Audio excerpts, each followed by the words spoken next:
ആ മേഖലയിൽ ഏതെങ്കിലും ഒന്നിനെ ഉപാസിക്കണം എന്ന് ഞാൻ ആഗ്രഹിച്ചിട്ടുണ്ടെങ്കിൽ ഹിന്ദുസ്ഥാനി സംഗീതം പഠിക്കണം എന്ന് ആഗ്രഹം ഉണ്ടായിരുന്നു. ലാലേട്ടൻ്റെ ഡയലോഗ് പറഞ്ഞ പോലെ ആ മോഹവുമായി ഞാൻ അനിൽദാസ് മാഷെ മടയിലേക്ക് പോയി. അന്ന് കൂലിപ്പണി എടുക്കുന്നിടത്ത് നിന്ന് 5 റുപ്യ ദക്ഷിണൊക്കെ വെച്ചു കൊടുത്തു. 2 ആഴ്ച പോയി. പിന്നെ പോവാൻ നിർവാഹമില്ലായിരുന്നു. പണിക്ക് പോലും നിർബന്ധമായിരുന്നു. വേറെ രക്ഷയില്ലാണ്ടായി പോയി. പഠിക്കണമെന്ന് ആഗ്രഹിച്ചിട്ടുണ്ട്. ആഗ്രഹിച്ചത് ഇത് തന്നെയാണ്, പെട്ടി വായിച്ചിട്ട് പാടണം. മരിക്കുന്നതിൻ്റെ ഇടയ്ക്കുള്ള ഏറ്റവും വലിയൊരു അംബീഷൻ. അത് എനിക്ക് ആ ആഗ്രഹമുള്ള പോലെ എൻ്റെ മക്കളിൽ ആർക്കെങ്കിലും വരണേ എന്നുള്ള പ്രാർത്ഥനയോടുകൂടി ജീവിച്ച് എനിക്ക് ഭയങ്കര സന്തോഷമാണ് കഴിഞ്ഞ 4-5 കൊല്ലം മുമ്പ് ഉണ്ടായത്. മക്കൾ 5 വർഷം മുമ്പേ അത് ചെറുതിലെ എന്നോട് പറയും, പാടാൻ തർക്കമില്ലാണ്ട് പാടും, താളബോധവും ശ്രുതിയൊക്കെ ഉണ്ട്. ഭയങ്കര സംഗതികളൊന്നും പാടാൻ കഴിയില്ലെങ്കിലും പാടാൻ 3 പേർക്കും കഴിയും. 3 പേരും പാടിയിട്ടുണ്ട്. അപ്പോൾ ഇൻസ്ട്രുമെൻറ്റ്സ് പഠിക്കാൻ പെൺകുട്ടികൾ 2 ആളും, ആയിഷയും ഖദീജയും 2 ആളും വളരെ ചെറിയ പ്രായത്തിലേ പറയും. അപ്പോൾ ഞാനത് ചെറിയ പ്രായത്തിൽ പറയുന്നതല്ലേ, കുറച്ചും കൂടി മുതിർന്നിട്ട് നോക്കട്ടെ, സീരിയസ് ആയിട്ട് എടുക്കുമെന്ന് നോക്കട്ടെ. 7ാം ക്ലാസ്സിൽ ആയിഷയും 6ാം ക്ലാസ്സിൽ മോള് ഇളയതും എത്തിയ സമയത്ത് എൻ്റെ അടുത്ത് സീരിയസ് ആയിട്ട് പറയാൻ തുടങ്ങി. അപ്പോൾ ഞാൻ 2 പേരെയും ചേർത്തി, ഒരാൾ പിയാനോ, ഒരാൾ ഗിറ്റാറിൽ ഇപ്പോൾ 2nd ഗ്രേഡ് മോള് മറ്റേ ട്രിനിറ്റി യൂണിവേഴ്സിറ്റിൻ്റെ ഇതിൽ പാസ്സായി. പ്രമോദ് റൈനോൾഡ് എന്ന് പറഞ്ഞ പ്രമോദ് മാസ്റ്റർ അടുത്താണ് റൈനോൾഡ് ഇൻസ്റ്റിറ്റ്യൂട്ടിലാണ് പഠിക്കുന്നത്. അപ്പോൾ എൻ്റെ മക്കൾ എനിക്ക് ചെയ്യാൻ പറ്റാത്ത ഒരു കാര്യം അവർ സ്വായത്തമാക്കാൻ പോകുന്നു. അതുകൊണ്ടുണ്ടായ നഷ്ടബോധം വേറൊന്നുമില്ല. ഒരു പക്ഷേ എനിക്ക് എന്തെങ്കിലും ഒരു ഇൻസ്ട്രുമെൻറ്റ്സ് പ്ലേ ചെയ്തുകൊണ്ട് പാടാൻ കഴിഞ്ഞിരുന്നെങ്കിൽ ഞാനിപ്പോൾ സിനിമ പ്ലേ ബാക്കിൽ ഒരു മ്യൂസീഷ്യൻ എന്നുള്ളൊരു കാറ്റഗറിയിൽ എന്നെ പരിഗണിക്കുമായിരുന്നു എന്ന് ഞാൻ വിശ്വസിക്കുന്നു. കാരണം വേറൊന്നുമല്ല, ജനങ്ങൾ നമ്മളിൽ നിന്നുള്ള ഈണങ്ങൾ നന്നായിട്ടുണ്ടേ, ഇത് ഉഷാറായിട്ട് ഇത് കഴിഞ്ഞതിനേക്കാളും നന്നായിട്ടുണ്ട് എന്ന് വിലയിരുത്തപ്പെട്ടപ്പോൾ എനിക്ക് മനസ്സിലായി നമുക്ക് ഇത് അറിയാവുന്ന പണിയായിരുന്നു. പക്ഷേ ബേസിക്സ് പറഞ്ഞു കൊടുക്കാൻ, സ്വരങ്ങൾ പറഞ്ഞു കൊടുക്കാനോ അല്ലെങ്കിൽ എന്തെങ്കിലും ഒരു ഇൻസ്ട്രുമെൻറ്റ് പ്ലേ ചെയ്ത് പാടാനോ അറിയാത്തതുകൊണ്ട് ആ ഒന്ന് നിരാശ ഉണ്ടായിട്ടുണ്ട്. പാട്ടുകാരനാകാൻ കഴിയാത്തതല്ല, ഒരു കമ്പോസർ ആകാൻ, ഒരു പ്ലേബാക്ക് സിനിമകളിലൊക്കെ ഒരു കമ്പോസ് ചെയ്യുന്ന ഒരാളാവാൻ കഴിയാത്തതിൻ്റെ ഒരു സങ്കടം പഠിക്കാൻ പോകാത്തതിൽ എനിക്കുണ്ട്. ഈ ലിറിക്സ് എഴുതി അഭിനയിക്കുകയൊക്കെ ചെയ്യുമായിരുന്നതുകൊണ്ട് ആ സമയത്തൊക്കെ സിനിമയിലേക്കൊക്കെ ഓഫർ വന്നിട്ടുണ്ട്. ഇപ്പോൾ തല്ലുമാലയിലൊക്കെ അഭിനയിക്കുന്ന സമയത്ത് അത് ഈ ഒരു ഘട്ടത്തിലാണ്. പക്ഷേ അതൊരു 10-15 വർഷം മുമ്പ് തന്നെ സംഭവിക്കേണ്ട ആഗ്രഹിച്ച് നടന്നതാണ്. അതുകൊണ്ട് നടക്കായിട്ടാണ് അതായത് എല്ലാവരുടെ പോയി ചോദിക്കാനുള്ള മടി എന്താ പറഞ്ഞാൽ ചിലപ്പോൾ ആ സൗഹൃദം അവിടെ വെച്ച് ഇല്ലാണ്ടായി പോകുന്ന പേടിയാണ്. സിനിമാക്കാരെ പലരെയും നല്ല പരിചയം ഉണ്ടായിരുന്നു. കാരണം ഞങ്ങൾക്ക് സിനിമാക്കാരെ കൂടെ പരിഗണിക്കപ്പെടുന്ന ഒരു വർഷമായിരുന്നു 2008 മുതൽ ഇങ്ങോട്ട്. അവരുണ്ടായിരുന്ന വേദികളൊക്കെ നമുക്ക് പങ്കിടാൻ പറ്റി. Gulf Malayalam musical award cinema കാറ്റഗറിക്ക് മാത്രം കൊടുത്തത് സിനിമേതര സാധനം ആൽബങ്ങൾക്ക് കൊടുക്കാൻ തുടങ്ങിയത് 2008, 9, 10 3 വർഷം എനിക്ക് അത് വാങ്ങിക്കാൻ കഴിഞ്ഞിട്ടുണ്ട്. ഒരു വർഷം പിന്നെ നമ്മളെ ഏറ്റവും ലെജൻഡായിട്ടുള്ള പ്രിയപ്പെട്ട SPB സാറിൻ്റെ കൈകൊണ്ട് വാങ്ങിക്കാൻ മഹാഭാഗ്യം ഉണ്ടായി. ദക്ഷിണാമൂർത്തി സ്വാമികളെ കൈകൊണ്ട് ഒരു വർഷം മോഹൻഡോ വാങ്ങിക്കാനുള്ള ഭാഗ്യം ഉണ്ടായി ദുബായിൽ വെച്ച്. ജാനകിയമ്മ അടക്കമുള്ള ഒരുപാട് ലെജൻഡറി മ്യൂസീഷ്യൻസ് നടന്മാരെ ഉള്ള വേദിയിൽ ഞാനൊരിക്കലും അതിന് അർഹനല്ല എന്ന് വിചാരിച്ചിരിക്കെ എനിക്ക് ആ മഹാഭാഗ്യം ഉണ്ടായി എന്ന് ഞാൻ പറയാം. എന്തുകൊണ്ട്? നമ്മൾ ഇവിടെ ജനങ്ങളാൽ അംഗീകരിക്കപ്പെട്ട ഒരു കാറ്റഗറിയായി ആൽബം മീഡിയ മാറിയതുകൊണ്ട്. അപ്പോൾ അന്ന് സിനിമയിൽ അഭിനയിക്കാനുള്ള അവസരങ്ങൾ ആരോടെങ്കിലും ഈ സിനിമാ ബന്ധം ഉള്ള ആൾക്കാരോട് ചോദിച്ചാൽ ബന്ധങ്ങൾ നഷ്ടപ്പെട്ടു എന്ന് പേടിച്ചിട്ട് ആരോടും അധികം പറഞ്ഞില്ല. പറയാതെ വിളിക്കപ്പെട്ടതാണ് ആഷിഖ് കപൂർ സാറിൻ്റെ ഡാദ അടിയ എന്ന് പറഞ്ഞ പടത്തിൽ. 1 മിനിറ്റേ ഉള്ളൂ, ഞാൻ ഷാഫി കൊല്ലം എന്ന് പറഞ്ഞ ഒരു കഥാപാത്രമായിട്ടാണ്. അതാണ് ആദ്യത്തെ സിനിമ അനുഭവം.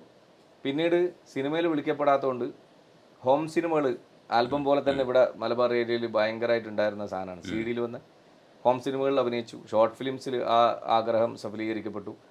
ആൽബങ്ങളിൽ തന്നെ നമ്മൾ ഒരു കിടിലൻ കഥയൊക്കെ ഉണ്ടാക്കിയിട്ട് പിന്നെ ഞാൻ ആൽബത്തിനെ 5 മിനിറ്റ് പാട്ടിനെ 10-15 മിനിറ്റ് പിന്നെ ഡെവലപ്പ് ചെയ്തെടുത്തുകൊണ്ടാണ്, അതിനൊന്ന് സസ്റ്റെയിൻ ചെയ്തുകൊണ്ടാണ് ഈ പാട്ട് ഏത് രാഗത്തിലാണോ ഉള്ളത് അതേ രാഗത്തിൽ അഡീഷണൽ BGM വായിപ്പിച്ച് അതേ പാറ്റേണിൽ അതിനെ കൊണ്ടുപോയി ഡയലോഗ് സിറ്റുവേഷൻസ് എല്ലാം ഉണ്ടാക്കി ഒരു 10-15 മിനിറ്റ് പറയുന്ന കഥയാക്കി മാറ്റി മ്യൂസിക്കൽ സിനിമ എന്ന് പേരിട്ടു. അത് ഞാൻ ആ പരീക്ഷണം നടത്തിയപ്പോഴും നമ്മളെ മീഡിയക്കകത്ത് തന്നെ പലരും പറഞ്ഞടാ ഇതൊന്നും മാർക്കറ്റിൽ ചിലവാകില്ല. പിന്നീട് ഞാൻ നോക്കുമ്പോൾ സർവ്വ പാട്ടിനകത്തും ഡയലോഗും കാര്യങ്ങളും കഥകളും ഒക്കെ ആയി ആളുകൾ അതും സ്വീകരിച്ചു. അപ്പോൾ സിനിമയിൽ അഭിനയിക്കാൻ പറ്റാത്ത അന്നത്തെ നമ്മളെ സങ്കടമൊക്കെ അങ്ങനെ തീർത്തു. തല്ലുമാലയിൽ അങ്ങോട്ട് വിളിച്ചതാണോ കാലിദ? അതെ. ഖാലിദ് റഹ്മാൻ്റെ അന്നത്തെ AD ആയിട്ട് വർക്ക് ചെയ്ത നഹാസ് നാസറാണ് ആദ്യം ഞാൻ ദുബൈയിലുള്ളപ്പോൾ മെസ്സേജ് അയക്കുന്നത്. ഞാൻ പറഞ്ഞ് അഭിനയിക്കാനൊക്കെ ആഗ്രഹമുണ്ട് സഹോദര, കളിയാക്കരുത്, നിങ്ങൾ ആരാന്ന് പോലും എനിക്ക് മനസ്സിലായില്ല. അല്ല ഖാലിദ് റഹ്മാൻ പറഞ്ഞിട്ടാണ് ഞാൻ മെസ്സേജ് അയക്കുന്നത്. ഞാൻ പറഞ്ഞു ടോവിനോട് പടത്തിലോ ഞാനോ നിങ്ങൾ അഭിനയിക്കുക. ഞാൻ പറഞ്ഞു അഭിനയിക്കുകയൊക്കെ ചെയ്യും, പക്ഷെ നിങ്ങൾ ഇന്നിങ്ങനെ കളിപ്പിക്കരുത്. അപ്പോൾ പറഞ്ഞു നിങ്ങൾ നാട്ടിലെത്തിയിട്ട് ഒന്ന് എറണാകുളത്തേക്ക് പോകാമെന്ന് പറഞ്ഞു. ഞാൻ നാട്ടിലെത്തി നേരെ ഒന്നും കൂടെ വിളിച്ച് ഉറപ്പ് വരുത്തി അങ്ങോട്ട് പോയി. അവിടെ പോയപ്പോൾ ഖാലിദ് റഹ്മാൻ്റെ മുന്നിലേക്കാണ് ഇരിക്കുന്നത്. അതിന് മുമ്പ് പുള്ളി ചെയ്ത ഉണ്ട, പിന്നെ അനുരാഗ് കരിക്കും വെള്ളമൊക്കെ കണ്ട ഒരു എക്സ്പീരിയൻസ് നമുക്കുണ്ടല്ലോ. അപ്പോൾ വ്യത്യസ്ത ജോണറിലുള്ള പടങ്ങൾ ചെയ്യാൻ കഴിവുള്ള ഒരു പിന്നെ പ്രതിഭാതനായിട്ടുള്ള ഒരാളെ മുന്നിൽ ഇരിക്കാൻ പറ്റുന്നു. അപ്പോൾ ഞാൻ ഈ ആശ്ചര്യം അവിടെ പങ്കിട്ട് മൂപ്പരോട്, അല്ല നിങ്ങൾ ഇന്നെ തന്നെ ഒന്നുമില്ല, എനിക്ക് നിങ്ങളൊന്ന് ജസ്റ്റ് കാണണം തന്നെ, നിങ്ങളെ തന്നെ തീരുമാനിച്ചാൽ. ഞങ്ങളൊക്കെ കോളേജ് കാലത്ത് കളർഫുൾ ആക്കിയ ആളാ നിങ്ങള്. എനിക്ക് കിളി പറഞ്ഞു. അപ്പൊ ഞാൻ എൻ്റെ കൂടെ ഉള്ളവരോട് ഞാൻ കേൾക്കടാന്നുള്ള ലെവലേ ഞാൻ അവിടെ നിന്ന് ഇറങ്ങുമ്പോൾ തന്നെ സജിയേട്ടനെ വിളിച്ചിട്ട് ഞാൻ പറഞ്ഞു, സജിയേട്ടാ കണ്ണ് നിറഞ്ഞു പോയത് അവസാനം. നമ്മൾ വിചാരിച്ച പോലെ നമ്മളും മലബാർ ഏരിയയിലെ കുറച്ച് ആസ്വാദകർ മാത്രമല്ല ആൽബങ്ങളൊന്നും ശ്രദ്ധിച്ചേ. ഇന്ന് നിങ്ങൾ പറയുന്ന നമ്മൾ കാണുന്ന എണ്ണം പറഞ്ഞ ഡയറക്ടേഴ്സൊക്കെ അവരെ കോളേജ് ക്യാമ്പസിലെ കാലത്ത് സസൂക്ഷ്മം നിരീക്ഷണം നടത്തിയ കണ്ട് ആസ്വദിച്ച് അർമാദിച്ച പാട്ടുകളാണ് നമ്മളെ പാട്ടുകൾ. അവർ ബൈഹാർട്ട് പാടിത്തരുന്ന കേട്ടിട്ട് എനിക്ക് റോമാഞ്ചിഫിക്കേഷൻ ഉണ്ടായിപ്പോയി. അതുകൊണ്ട് നമുക്ക് അഭിമാനിക്കാന്നൊക്കെ പറഞ്ഞ് സജിയേട്ടനെയും ഷറഫ് ഗാലറിനെയും, അതായത് ഞങ്ങളെ മേഖലയിലുള്ള എല്ലാത്തിനും വിളിച്ചു ഞാൻ ആവേശം കൊണ്ടേ. പിന്നീട് അഭിനയിക്കാൻ അവരെ കൂടെ പോയ എക്സ്പീരിയൻസ് ഒക്കെ ഭയങ്കര സംഭവം തന്നെ. അവർ നമുക്ക് തന്ന റെസ്പെക്റ്റും പരിഗണനൊക്കെ ഭയങ്കര. അതിനുശേഷം ഇപ്പോൾ ധ്യാൻ ശ്രീനിവാസിൻ്റെ പിന്നെ ലുക്മാനും നായകന്മാരാകുന്ന കൂട്ടേട്ടൻ വിജയരാമൻ സാറ്, ശാന്തി കൃഷ്ണ ചേച്ചി, അബു സലീം ഖാൻ, അങ്ങനെ തുടങ്ങിയ ഒരു വലിയ താരനിരയുള്ള ഒരു സിനിമയിൽ ഇപ്പോൾ ഒരു വേഷം ചെയ്തു. ഡബിംഗ് ഒക്കെ കഴിഞ്ഞ് ഇപ്പോൾ RR നടന്നുകൊണ്ടിരിക്കുന്നു. മുഹാസിൻ്റെ, അതായത് കഠിന കടോരം ചെയ്തില്ലേ ബേസിൽ വെച്ച്, മുഹാസിൻ്റെ ഡയറക്ഷനിൽ അർഷാദ് നമ്മളെ ഉണ്ട പുഴുവൊക്കെ സ്ക്രിപ്റ്റ് ചെയ്ത അർഷാദ് ഖാൻ്റെ സ്ക്രിപ്റ്റിലുള്ള ഒരു പടം വള ഇപ്പൊ ഇറങ്ങാനിരിക്കുന്നത്. അങ്ങനെ അതില് ഈ പറഞ്ഞ പോലെ ഇതിൽ കിട്ടിയ മാതിരിയുള്ള ക്യാരക്ടറല്ല, വളരെ ഡിഫറെൻ്റ് ആയിട്ട് ഞാൻ ചെയ്യാൻ ആഗ്രഹിച്ച ഒരു സംഭവത്തെ നമ്മളെ തേടിയെത്തി. എന്നെ കൊണ്ട് പറ്റും പോലൊക്കെ ചെയ്തിട്ടുണ്ട്. നിങ്ങള് ബാക്കി ഞാൻ ഇതിൽ തുടരണോ വേണ്ടെന്നൊക്കെ ഉള്ളത് കണ്ടിട്ട് നമ്മളെ ചങ്ങായിമാർ ചങ്കള് തീരുമാനിക്കും. നോക്കാം വൈകി വന്ന വസന്ത എങ്ങനെയുണ്ടെന്ന്. ആൽബത്തിന്റെ ഏരിയ ഇങ്ങനെ പിച്ച് ചെയ്തിട്ട് സിനിമയിലേക്ക് പോകാൻ അപ്പം ഈ പറഞ്ഞതുപോലെ ലിമിറ്റേഷൻസ് ഉണ്ടെങ്കിലും ആരെങ്കിലുമൊക്കെ ഇങ്ങോട്ട് സമീപിച്ചിട്ടില്ലേ? ചെറിയ ചെറിയ സിനിമകൾ ചെയ്യാൻ ആഗ്രഹിച്ച ആൾക്കാർ 1-2 പേര്. ഒന്ന് നിങ്ങളെ ഭാഗത്ത് കൊല്ലം ഭാഗത്തു നിന്ന് ഒരാൾ വന്നിരുന്നു. പുള്ളി കഥകളൊക്കെ പറഞ്ഞ് നല്ലൊരു കഥയായിരുന്നു അത്. പുള്ളിനെ പിന്നീട് പ്രൊഡ്യൂസർ പറ്റിച്ചു. പുള്ളി വളരെ സങ്കടത്തോടെ വിളിച്ച് എന്നോട് പറഞ്ഞ ആ പ്രോജക്റ്റ് നടക്കുന്നില്ല, ഞാൻ ചെയ്യുന്നേ ഇല്ല, എന്തെങ്കിലും ചെയ്യുകയാണെങ്കിൽ ഷാഫി ഭായിനെ തന്നെ ഞാൻ കൊണ്ടുവരും. അത് മിയ നായികയായിട്ട് ഞാൻ നായകൻ, അതായത് 2 പേര്, വേറെ ആരും ഇല്ല സിനിമയിൽ. കിടിലം കഥ കേട്ടോ. പുള്ളി എവിടെ കൊണ്ടുവച്ച ഇപ്പോഴത്തെ നല്ല എണ്ണം പറഞ്ഞ സൂപ്പർ സ്റ്റാറുകളെ ആരെങ്കിലുമൊക്കെ വെച്ചിട്ട് ചെയ്യിക്കുക അവർക്ക്.